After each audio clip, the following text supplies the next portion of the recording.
তেলবাজ পা চাটা এই পুলিশদের সংস্কার হওয়া সবথেকে বেশি জরুরি। সর্বদলীয় কমিটি গঠন করলেই আমাদের রাজনৈতিক কাঠামোগত সংস্কার সম্ভব, এছাড়া সম্ভব নয়।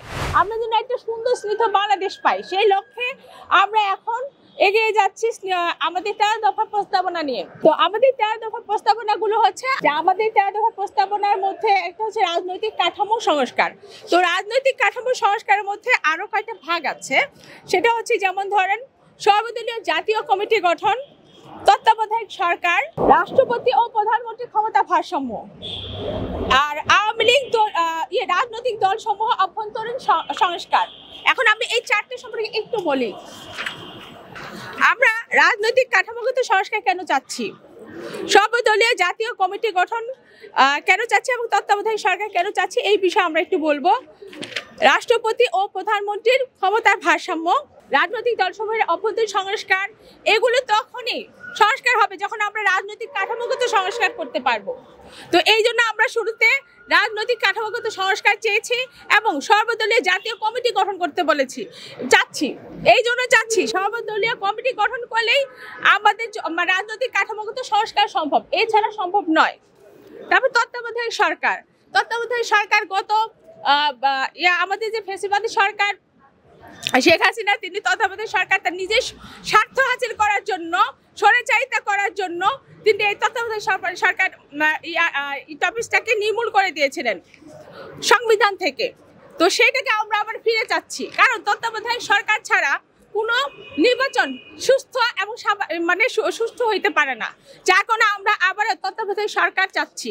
রাষ্ট্রপতি ও প্রধানমন্ত্রীর ক্ষমতার ভারসাম্য কেন যাচ্ছি, আমাদের দেশে খেয়াল করলে দেখবেন যে প্রধানমন্ত্রী থাকলে রাষ্ট্রপতির কোনো ক্ষমতাই থাকে না, উনি নামে মাত্র রাষ্ট্রপতির কোনো ক্ষমতা থাকে না, রাষ্ট্রপতির কোনো সাইনের ক্ষমতা থাকে না।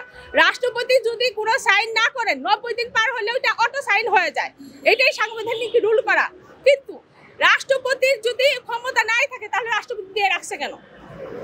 আর রাষ্ট্রপতির ক্ষমতা থাকে না বলেই প্রধানমন্ত্রী যে ক্ষমতায় আসে সেই স্বৈরাচারিতা রূপ নেয়। কেউ স্বৈরাচারিতার বাইরে আজ পর্যন্ত যায় নাই, যে বনে গিয়েছে সেই বাঘের চেহারা দেখিয়েছে। তো আমরা যেন আগামীতে এরকম কবলে না পড়ি, স্বৈরাচারিতার কবলে না পড়ি, যার কারণে আমরা চাই রাষ্ট্রপতি ও প্রধানমন্ত্রীর ক্ষমতার ভারসাম্য হোক।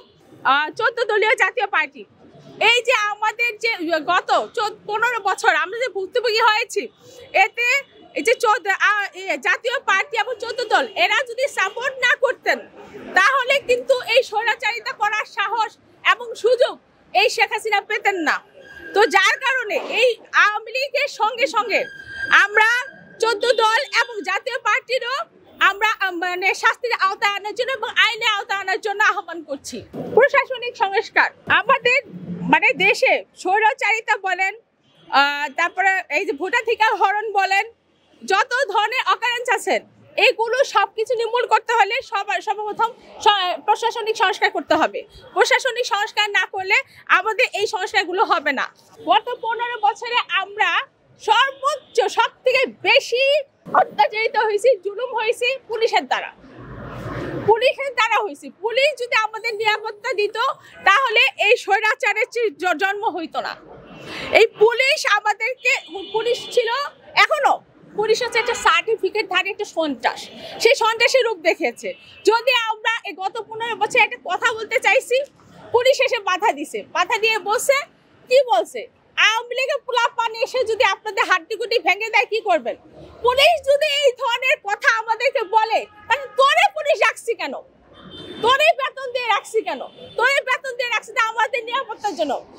তো সেই নিরাপত্তা না দিয়ে তোরা এতটাই দুর্বলতা দেখাইছিস, সেখানে পা চেটেছিস যে আমাদেরকে এসে বলছিস যে আপনারা যে এই যে সরকারের বিরুদ্ধে অন্যায়ের বিরুদ্ধে কথা বলছেন, আওয়ামী লীগের পোলা পরিস্থিতি দিয়ে আপনাদের হাত পা ভেঙে দিয়ে কি করবেন? তো সেই সূত্র থেকে সেই তেলবাজ পা চাটা এই পুলিশদের সংস্কার হওয়া সবথেকে বেশি জরুরি। তাই আমরা জোর দাবি জানাচ্ছি পুলিশদের সংস্কার হইতে হবে।